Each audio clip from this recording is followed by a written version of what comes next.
Sir जय Hind. Major Mohammad Ali Shah sir, बहुत बहुत शुक्रिया। जय हिंद सर, एक बार समय देने के लिए सर।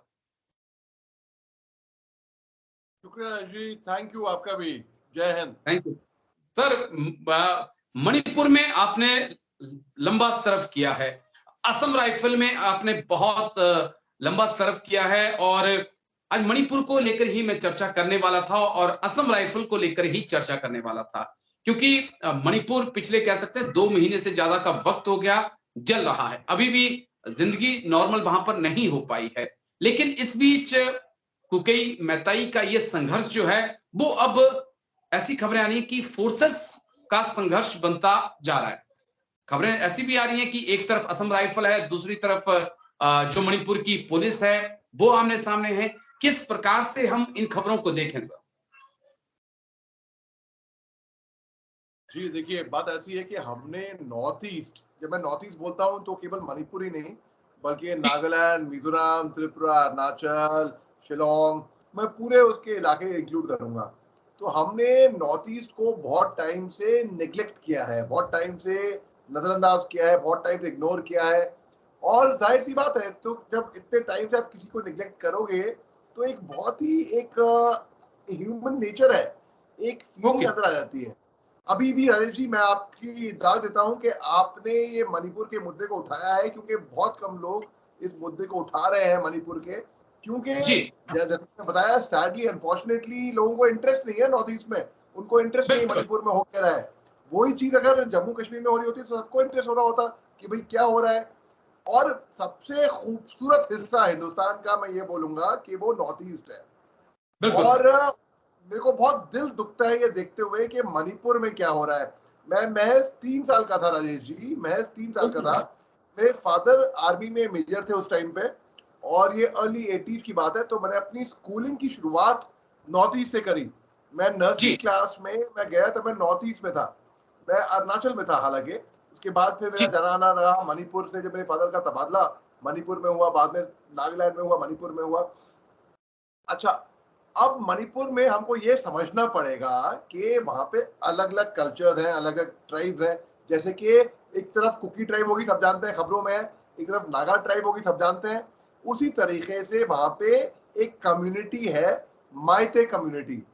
अब माइते कम्युनिटी लोगों को लगता है कि वो मणिपुर के हिंदू हैं, जरूरी नहीं है। माइते कम्युनिटी के अंदर माइते जी हिंदू हैं, माइते मुसलमान भी हैं, जो कि पंगाल कहते हैं उनको, क्योंकि वो बंगाल से ओके, माइग्रेट करें तो पंगाल, बंगाल, पंगाल है।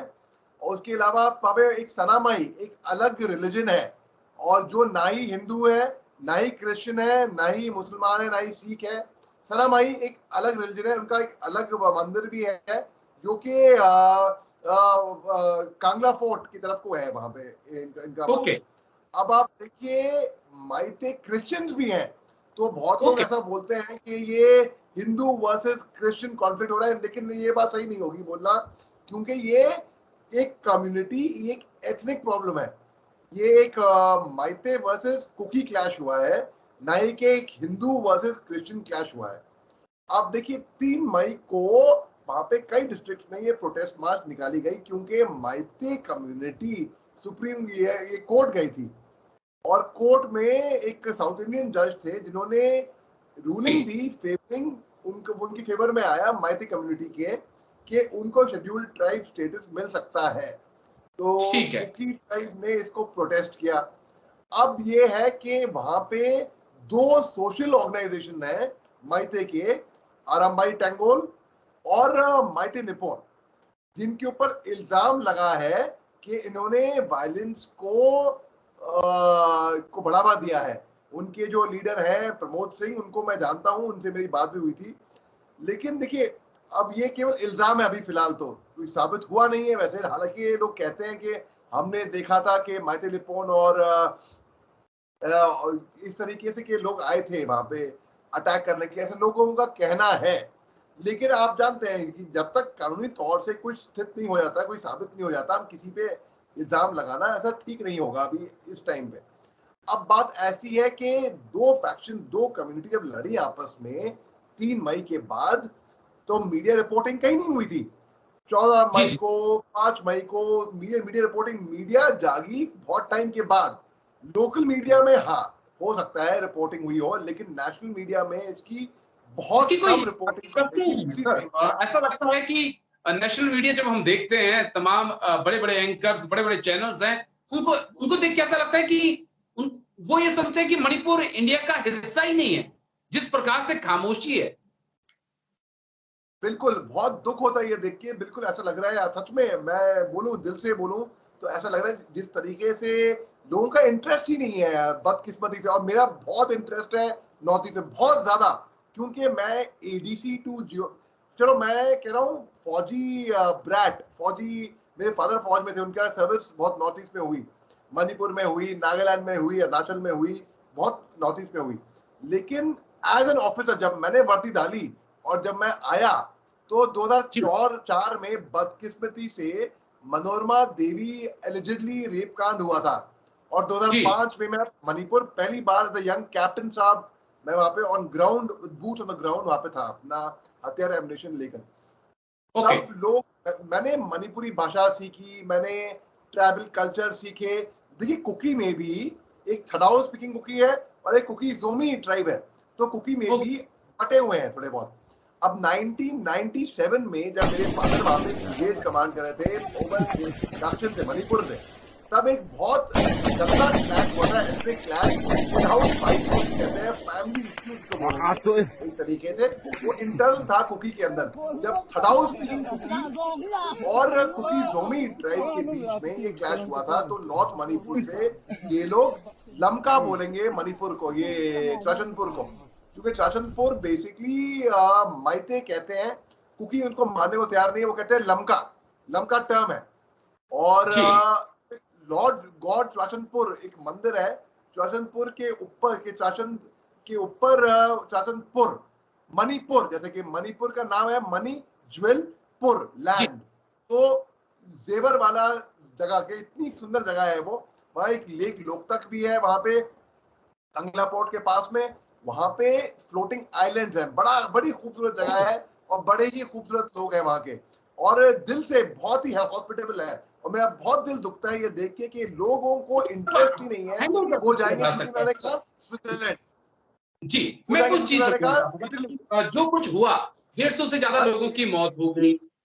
मेन स्ट्रीम मीडिया खामोश है। मैं जो सत्ता में बैठी सरकार है, कहना नहीं चाहिए, लेकिन वो भी ज़िक्र नहीं कर रहे हैं। कोई बड़ा नेता, चाहे प्रधानमंत्री की बात हो, गृह मंत्री की बात हो, रक्षा मंत्री की बात हो, तमाम जो धड़े हैं, वो भी चुप हैं मणिपुर को लेकर। तो इसका हल क्या है सर? जी, इसका हल मैं एक बोलूंगा कि देखिए एक पीस कमेटी फॉर्म हुई थी 51 मेंबर्स की, जिसमें से 25 माइते कम्युनिटी के से, जी, 11 कुकी थे, 10 नागा थे, इस तरीके से। मैं तो कहूंगा कि एक न्यूट्रल पार्टी, जो ना ही माइते हो ना ही कुकी हो, उनको जी, सामने आना पड़ेगा और इसके बारे में बात करनी पड़ेगी, मणिपुर में नहीं, दिल्ली में बैठ के एक टेबल पे एक डायलॉग, क्योंकि बात से ही बात आगे बढ़ेगी।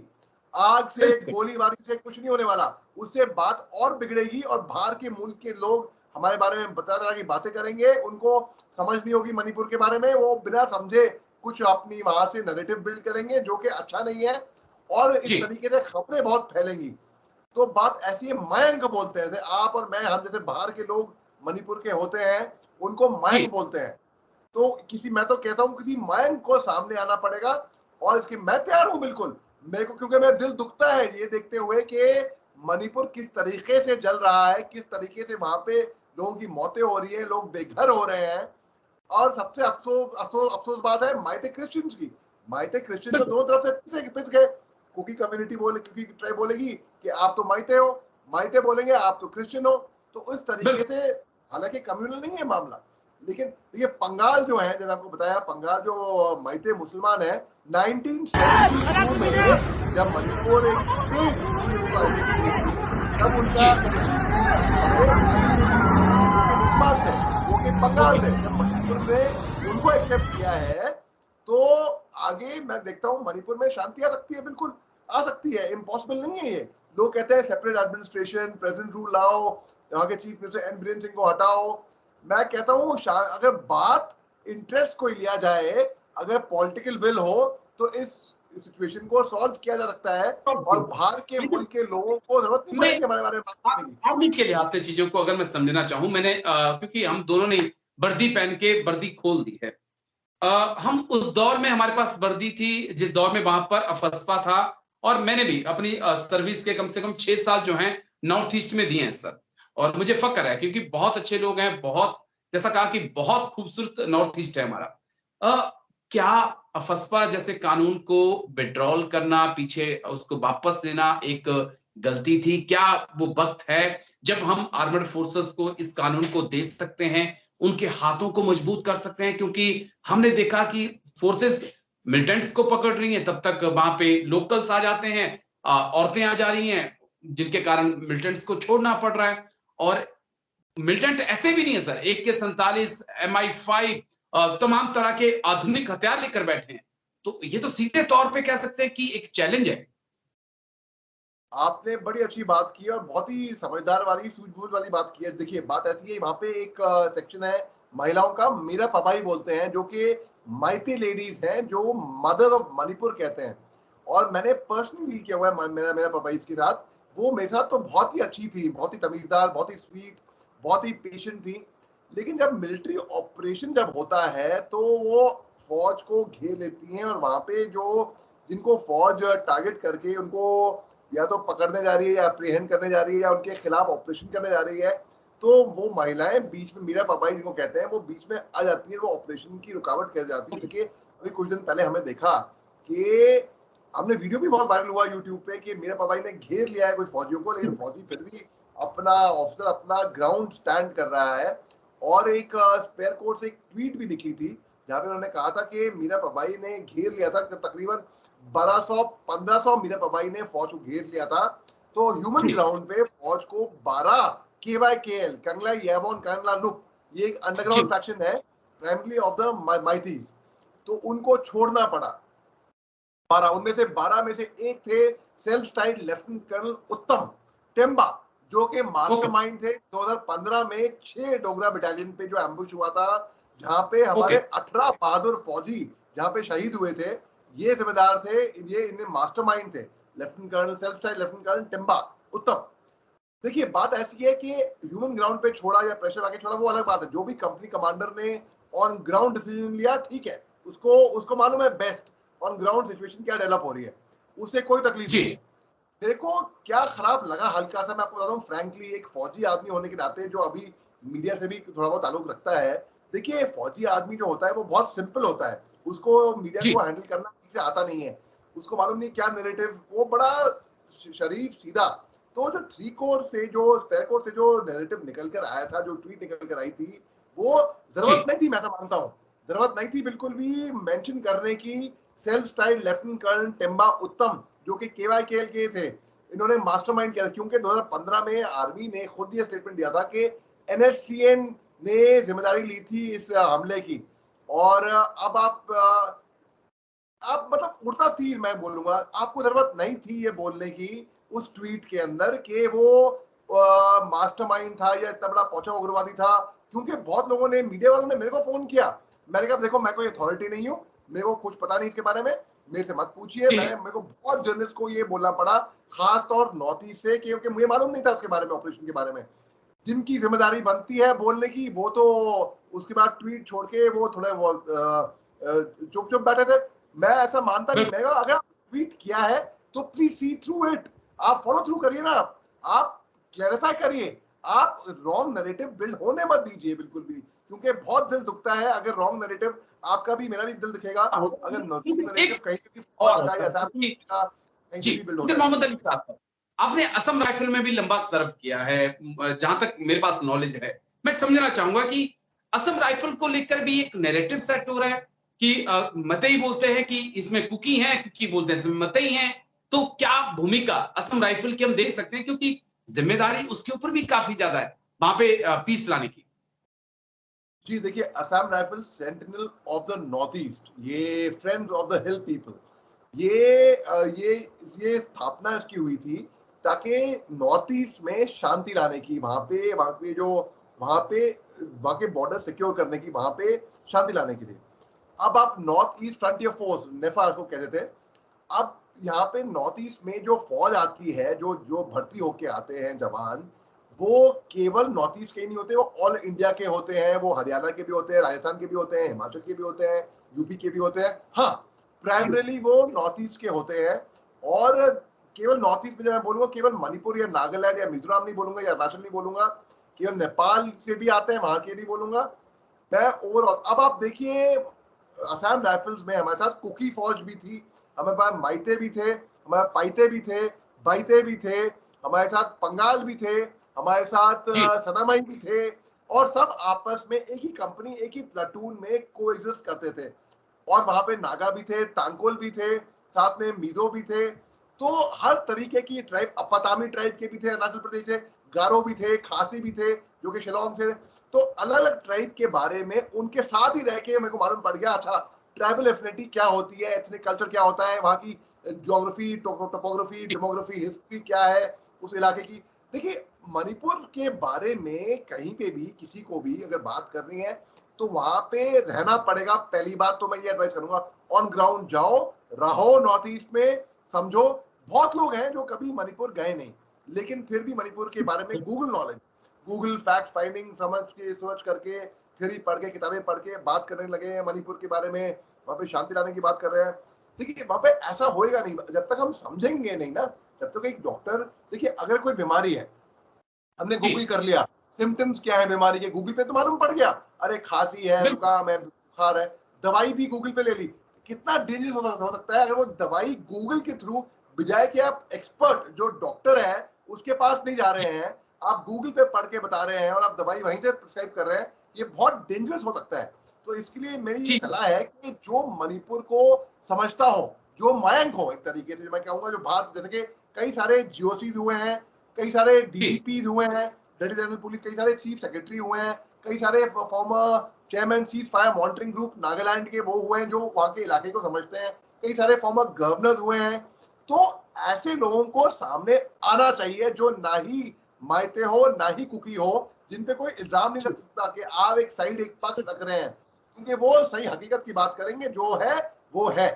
तो ये बिल्कुल बात को हमको सुलझाना पड़ेगा जल्द से जल्द, बात से बात आगे बढ़ेगी, क्योंकि ये बात और आगे फिर बिगड़ सकती है। और मेरे को डर इस बात जी का है कि क्योंकि एक चिंगारी से ही शुरू होता है। आपको मैं एक पैरेलल ड्रॉ बिल्कुल करता हूँ, जैसे कि नागालैंड में, उनकी मणिपुर की नेबरिंग स्टेट है, वहां से एक जी नेशनल हाईवे 2 जाता है जो कि ओके मणिपुर तक जाता है, जो दीमापुर से लेके मेडिफेमा, घासपानी, कोहिमा, रखामा, उसके बाद फिर माओ गेट, फिर ज्वालामुखी में खुलता है जहाँ पे मणिपुर हम एंटर करते हैं। उसके बाद फिर सेनापति, मंत्री पुखरी, इम्फाल, फिर थोबैल, काक्चिन, पलेल, बल्कि काक्चिन की तरफ सोना बस्ती है, सोना बस्ती के से बाईपास करता हुआ जाता है। फिर पलेल, टेक्नोपाल, मोरे, और आगे जाके तमू है। तमू क्या है?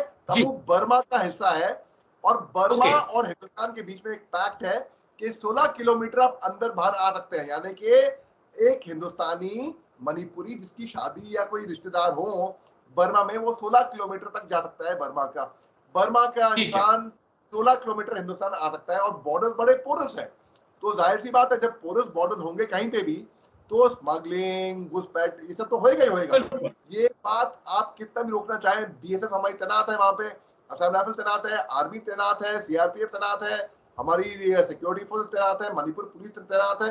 देखिए, मणिपुर पुलिस कमांडो बड़ी अच्छी फौज है, बड़ी अच्छी फोर्स है।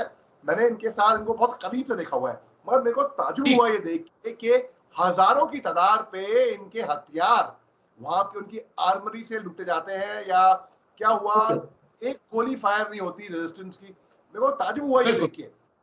अच्छा, उसके बाद फिर आप देखिए, चर्चेस जलाए जाते हैं, और उसके बाद फिर कहते हैं कि तकरीबन, पहले मेरे पास फिगर था 249 चर्चेस, फिर कल मालूम पड़ा कि वही कोई 300 के करीब चर्चेस का, ऐसा मालूम नहीं है, इन्फॉर्मेशन बहुत है, हो सकता है कि मालूम पड़ा कि जी 300 चर्चेस में 100 चर्चेस तो माइते क्रिश्चियंस के थे, उसमें से जी टेम्पल भी थे माइते के।